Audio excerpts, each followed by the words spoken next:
Like, Thank you. Appreciate it. Okay, Matt, welcome to Grew, and thank you so much for coming on. hey, thanks a lot. Glad to be here. Definitely. Oh wow, I love how your room looks. You got all your equipment in there, huh? Yeah, well, some, yeah. If I were to pan this way, but I'd have to pick up my entire computer. You'd see a whole a bunch more out there. But yeah, it's pretty cool to have a job where I get to, play with instruments all day long. So, Oh my God, yeah, definitely. yeah. I mean, if I was musically talented, I would do the same because I love music. Like I love listening to it, going to see live bands. Like that's my thing to do. Like I love going to see live shows. Oh yeah, I love it. I love it. I'm excited tonight. I'm going to go see a band called Holy Wave, who I've never seen before. They're playing here in town. So I don't, I uh, don't, I don't think I ever heard of them. yeah, it's interesting. My buddy is visiting right now. He owns a record label in Seattle, and so they're one of his bands. They're actually based out of Austin, Texas, but they're on his label. So yeah, it's going to be fun. Oh wow, that's awesome. Yeah, Nice. yeah, yeah. It's great. What- I love live music. do you have a band that you love seeing live? Like, is there like a certain band like every time they come in concert, you'll like run out and see them? Oh man, there's a lot, but unfortunately, time these days it seems like is Yeah. always the problem. But I have to say that when they come to town, I love seeing Tool live because Oh my their God. live show is so awesome, and they're such a great band. I've been into them since the beginning, and yeah, and man, what's possible now with like the lighting and lasers and all that stuff. Mhm. I mean, it's like an experience, doing that. I, So yeah. I saw them live once. It was amazing. It was yeah. incredible. Yeah, they're fantastic. Yeah, I saw them. I guess it was a couple of years ago now. When everything was starting to kind of reopen a little bit, and there was actually some shows to see, and they were down in San Diego, so we made the trek and stayed the night. It was super fun. Yeah, Nice, nice. yeah. I'm a big horror fan, so like my favorite person to see live is Alice Cooper because he always makes like his stage into like a horror movie. Oh yeah, absolutely. I remember as a kid, I had Alice Cooper. I had vinyl records. I like went to like a. My family and I went to like a. I don't know if it was like a flea mart or what it was, but this guy had like two stacks of records that were as tall as I was, and it was like $10. And I was like, okay, I'm buying all these. And there was probably like 30 albums in there that were actually like kind of salvageable and good, but it was worth it. And No, yeah, Alice Cooper was definitely like prevalent in that stack. So.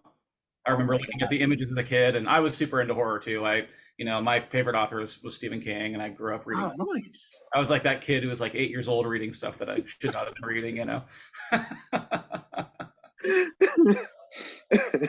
So like when did you want to start doing this like making music for films and video games, and I see you also did voice work too, like when did you start doing all this? So interestingly, the voice work piece of it was a mix-up on IMDb. Somehow, there's Oh, another Matt Hutchinson out there who did this. I think it was called The Tiny Chef or something, and somehow our accounts got conflated, and it's amazingly difficult to get that stuff sorted out after it happens.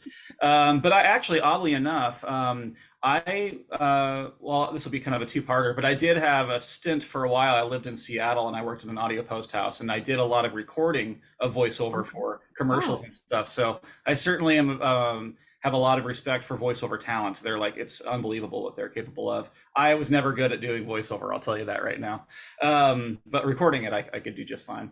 But I loved music from the time I was tiny. I mean, I'm not even sure exactly where it comes from. I have a couple of family members who play instruments, older mhm. family members, but they weren't doing it professionally. And then everyone kind of enjoyed music like most people do, but Oh yeah. there was not like there wasn't we weren't like sitting around the fireplace singing songs or anything. So I had this really just a passion for music, and I guess I was about 5 years old when an uncle of mine handed me his acoustic guitar, and I could kind of just play it. It just came really, really naturally. And so from there on out, I was just kind of obsessed with it. I was really Mhm. into rock, like classic rock. And then I was kind of entering into adolescence right when like the Seattle music scene in the 90s was exploding. And Yes. um, and so I was like, I had another uncle who was he's 8 years older than I am, so he was more like a big brother almost. And he was going over to Seattle, which was a couple hours away from where I lived, watching like Nirvana at the OK Hotel. And then he'd like bring me back a cassette and he's like, hey, there's this new band you should check out. And that really changed things for me because it was like, I think it just hit me at that time where I was looking for something to latch onto. That was my identity, Yeah, and definitely. I think at that age, it's important. And that was the thing. And then I loved it. And so all of a sudden I was just like, Alice in Chains, Soundgarden, all those guys. I was so into it. And I was like, get me to Seattle. So I moved there. I was studying audio engineering, and basically I thought, well, I want to be in a band, and that was kind of the goal at the time. I should learn how to record, and I'm really glad I did all of that. I ended up working at an audio post house, and that was when I started to see, oh, wow, there's music out there for all these other things too. And I had always loved music and films, but I hadn't ever even considered that I would be the one doing that. I Yeah. loved, Star Wars, E.T., all the John Williams stuff, James Horner, like Braveheart. I remember when I saw that in the theater in the mid 90s, and I was like, oh my God, what's this music? So it was always kind of there, but it was my wife who one day I was commenting on the music in some film. I don't even remember what it was now, but she said, "Have you ever thought about doing that?" And I was like, "Huh, that's an interesting idea." And it just kind of took off from there. And I, got everything I could get to read, and suddenly I studied under a composer in Seattle, and I just started kind of just doing it. So Wow. Okay, that's really amazing. thank you. Yeah, yeah. It's weird to think back. I mean, if the path in this business is different for everybody. So, a lot of guys go to a traditional school and learn, and I'm just grateful that I had the resources I had then, because I mean, I didn't know the first thing about recording with an orchestra, for example, and so it was amazing to learn that and to now get to do things like that. Nice. Yeah. And like I mentioned before, like I'm a huge horror fan. The one thing like I love about horror movies is the songs that are in the horror movies, like just with Halloween, John Carpenter just Yeah. making that classic song that everyone loves, Oh my God. and and like that's what makes like a horror movie good. Like when someone's about to be killed, they play like that creepy music leading into the kill, and it like the the music is a big part of horror films. And I saw like one horror film that I love, you actually the music for it is Ma.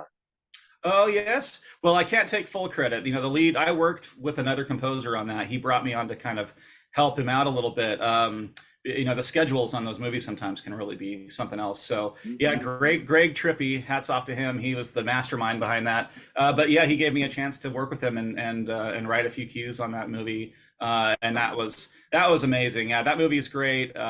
I really enjoyed it. I enjoyed working on it a lot. And the horror genre, it's funny. I've always loved it as well. And I feel like Mhm. it hasn't gotten its proper like recognition until maybe just the last few years. People are finally starting to Mhm. say this is really like its own art form, and it has a lot of validity, in an artistic way. And some of the films coming out now too, like in the last handful of years, I loved. Like Midsummer and Hereditary, and I mean, just some of these movies are so out there and cool and bizarre, but so like artful, in the way that they're done. I just love it. Oh So, my God, yeah. yes. And a lot of opportunity for music. It's not all just the same high strings, and I mean, there's a whole lot of like runs the gamut, like stylistically, what you can do. Definitely, definitely. And now you're part of this new film coming out, thriller film. Your lucky day that you do the songs for it, and you have a soundtrack too. So the soundtrack and film, from what I saw, is coming out the same day. Yes, yes. I'm excited about that. Yeah, I was the sole composer on this film, so it was cool, a great opportunity to like, hey, well, I've got all this music, let's put it out there. And I'm excited about it. It was a really cool opportunity. As you said, it's really, I feel like thriller is the right word for the movie. It's very high tension. Yeah. There's some moments that are bordering on like maybe on the horror genre a little bit, touching Yeah. on that. Yeah. But I don't know if I would call it a horror film. I think it is kind of more of a thriller. Yeah. And but it still offers some of the, a lot of opportunity to create a lot of tension. And you know, one of the cool things about this movie that was just a little bit different was, you know, when I met with Dan Brown, the director, originally, we discussed, you know, what are you looking for, Mhm. and what's, you know, because I hadn't even seen a cut yet. He had shot the film, but we were Oh. just talking. And he and I are longtime friends. We met 20 years ago and have been working together for years. So you know, we just kind of were chatting, and it was probably a 2 or 3 hour conversation. And at the end of all of that, you know, I had all these ideas in my mind and swimming around, and I said, "Is there anything that we haven't touched on that you might want to have the music comment on, you know, in some way?" Mhm. And he said, "Well, yeah, you know," he said, "it all takes place on Christmas Eve, so I'd love to have some sort of holiday element in there." And I'm like, "Wow, okay," because I wasn't even really thinking about that. I mean, in passing, I think he had mentioned at the beginning of the conversation, "Oh yeah, and it happens to be Christmas Eve." And so I'm like, oh, well, that's really cool. And then I was like, how am I going to make that work? You know? And so that's what's fun about my job is like I get these little like kind of, is there any way to, you know, have this really tense score, but let's have some holiday Mhm. elements in there that bring a little bit of fun to it, but still is kind of cool and dark. And so that was I tried to sneak that stuff in whenever it was whenever it made sense. You know, sometimes it's in the form of like choral vocals or even solo vocals. Sometimes there's, you know, like, you know, bells and glockenspiel and all those instruments you expect to hear in holiday music. But I've like, you know, tweaked them out a little bit, you know, using different, you know, you know, effects and things like that to kind of make it a little less on the nose, but it's still there. Oh, wow. Okay. And that's how I was going to ask too. Like, how do you come up with it? Like, how do you know exactly the right sound to make for something dark? Like this movie's a dark film, a thriller film. So like, how do you think up the sounds for like the certain scenes? It always starts the same way. Me wandering around my room, wondering what I got myself into, and banging my head against a wall. You know, that's kind of how it starts. The fear, you know, deadlines are a good thing for me. You know, because Sure. it's like, yeah, you have to start and get it done. But those first, you know, when you're first sitting there with the, you know, blank screen or whatever, and or you know, an instrument in your hands, and you're like, what are we gonna do? And I had, you know, like I said, we had a conversation, and I had ideas, but yeah, finding the tone is always the hard thing. It's kind of like there's obviously a craft to what we do. And so once the concepts and the ideas are there, then it starts to go fast. It's like, you know, the curve would be kind of like, you know, slow start and then it ramps really quickly. Yeah. Because then the inspiration hits and it takes on a life of its own and then it just kind of feeds itself. But until that happens, yeah, it's kind of a dark art, you know? I mean, you're just like waiting for whatever it is to like inspire you or to chin. And you know, one thing with most films, honestly, but especially with this film, there's always like something that will be the catalyst, like to get those wheels turning. Something I'll see on camera or that really captures me or whatever. And there was multiple moments like that in this film. But the first scene I started with was the winning lottery ticket scene, which is kind of a Okay. long one. It's like, you know, that's probably like 5 or 6 minutes of music, you know, straight. And but I knew it was going to have everything. I was going to have a weird holiday in there. I was going to have a lot of tension. I'm a very atmospheric composer and Uh-huh. textural composer, so it gave me a chance to kind of like, let's start off with a big one, and then by the time I'm done, a lot of like the sounds of the film will be in place, you know, just from that one cue, assuming the director likes it, which is always the key. And in this case, he did, so I was lucky. Um, so yeah, that's you know, that's kind of how I get going. But I usually find some sort of inspiration. There was also the in this film, you know, there's the that through line of just this kind of the idea of the American dream, the modern American dream, you know, Mhm. Christmas time, presents, lottery Yes. tickets, money, you know, that's kind of the thing. And of course, like that's not always, there's a darker side to that too. Oh, And you know, that line that the character Sterling says, Angus Cloud says, where he's like, you know, it's like that old question, what would you do if you had $1 million? And there's that whole monologue. That was another key moment for me of like, okay, wow, this movie has a lot of depth to it, and it gave me a chance, I think, to write music that was, you know, hopefully, if I did my job well, offered some subtext to mhm. the entire film. And you know, the holiday Christmas could be dark too. Like, especially if you know if you're one of those like last minute people to go shopping on Christmas Eve and Yeah. everyone's pushing you down trying to get into the place. So Yeah, it can get a little violent. Yeah, at times. I mean, that last toy on the shelf, yeah, who's going to get it, exactly. right? Yeah. So what was it special? Like I'm sure you get sent a lot of scripts to do music for. Like what was it about this film that that drew you to it? Wow. Well, like I mentioned earlier, I met the director Dan, Mhm. 20 years ago. We were both at the time living in Seattle, and he was a visual effects guy at a place called Digital Kitchen that did a lot of really amazing work. And I was really fortunate to get to work with them on the audio side. I was working at a audio post house, like I mentioned, and they were. I did. DK was kind of known for the title sequences of really big hit shows like 6 Feet Under and Nip Tuck, and they won Emmys for this stuff. It was the first time anyone had ever made like the title sequence almost like as cool as the show. You know what I mean? It was a lot of attention to make it a really artful thing. And so, yeah, I helped them with a title sequence for a TNT show called The Grid, and it ended up getting nominated for an Emmy.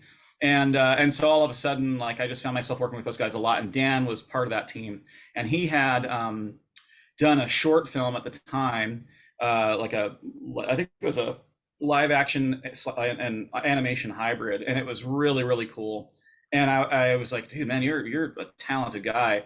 And so we just started. We did some other projects together, and every time I was blown away by him. Like he is just his mind is unique, um, and every time we worked together, he would always bring something out of me really interesting musically because he would like the Christmas element to this. He would always bring something to me that was really unexpected. Like you look at it and you think, oh, I think I know what this needs, and then he would have something else in mind, or at least partially, that would completely change how I would approach it, and I would end up being like, wow, this is so much cooler because of just the way his mind is working. And so anything I could ever be involved with him, I'm in. I scored the short version of Your Lucky Day back in 2010. So this Oh, there, okay. and he, it's the same basic concept, but it's like a 10-minute long movie, Yeah. and very very stripped down. It was just basically Mhm. the winning ticket scene, and it had a very different. It even had a different feel. But he had this idea to turn it into a feature, and so when I found that out and we spoke, I was like, if I'm in, if you'll have me, and so I didn't need to see a cut. I knew just because of how talented he is that I wanted to be involved. Ah, that's so awesome. Yeah.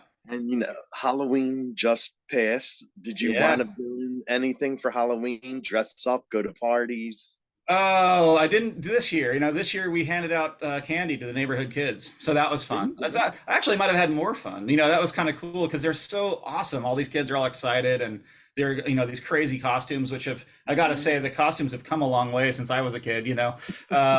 But yeah, it was super fun doing that last night, and so it was kind of a low key evening. But we've been watching a lot of horror films in Nice. the last month, kind of leading up. That's Oh always a yeah. fun time of year for me to get an excuse to watch maybe more than usual. Although I didn't really watch anything new. A lot of it was like just my classic favorites like Rosemary's Baby, and Oh yeah.